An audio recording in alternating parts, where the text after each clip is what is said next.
पूरी किताब तभी याद कर सकते हैं जब हमें उस किताब के सारे पार्ट पूरे याद हो। मुझे भी पूरा पार्ट कभी याद नहीं होता। तब मैंने इस पर रिसर्च करी, बहुत सी वीडियोस देखी, बहुत से आर्टिकल्स पढ़े, फिर मैंने अपने लिए पार्ट पढ़ने की 5 लेवल स्ट्रेटेजी बनाई और उसे फॉलो करना शुरू किया। धीरे धीरे मेरी याद करने की कैपेसिटी और याद रखने की कैपेसिटी 10 टाइम्स तक बढ़ गई। आज मैं आपको वही पार्ट पढ़ने की 5 लेवल स्ट्रेटेजी एग्जैक्ट बताने वाला हूँ, तो वीडियो को बिना स्किप किए पूरा देखना। सबसे पहले डिसाइड कर लीजिए आपको कौन सा लेसन याद करना है। फॉर एग्जाम्पल आपको भूगोल का लेसन 1 याद करना है, तो अब आप लेवल 1 पर आ चुके हैं।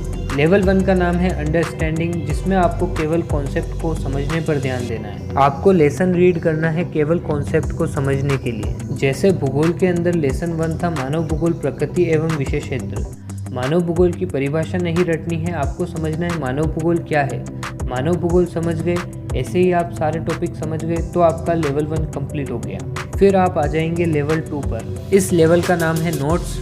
आपने लेवल 1 में जो कॉन्सेप्ट समझे थे उन कॉन्सेप्ट्स को आपको शॉर्ट फॉर्म में लिखना है। इसे कंप्लीट करने के बाद आप 3rd लेवल पर आ जाएंगे, जिसका नाम है मेमोराइज। अब आपको फैक्ट और डेटा को बार बार रिपीट करना है, जिससे वो चीज़ आपको याद हो जाएगी। और फिर आप आ जाएंगे 4th लेवल पर। इस लेवल का नाम है प्रैक्टिस। जो आपने कॉन्सेप्ट समझे थे और जो आपने फैक्ट और डेटा याद किए थे उसके रिलेटेड आपको क्वेश्चंस की प्रैक्टिस करनी है, जिससे आप अपनी तैयारी के लेवल को जज कर पाएंगे। इसके बाद आप आ जाएंगे 5th लेवल पर, जिसका नाम है रिवीजन।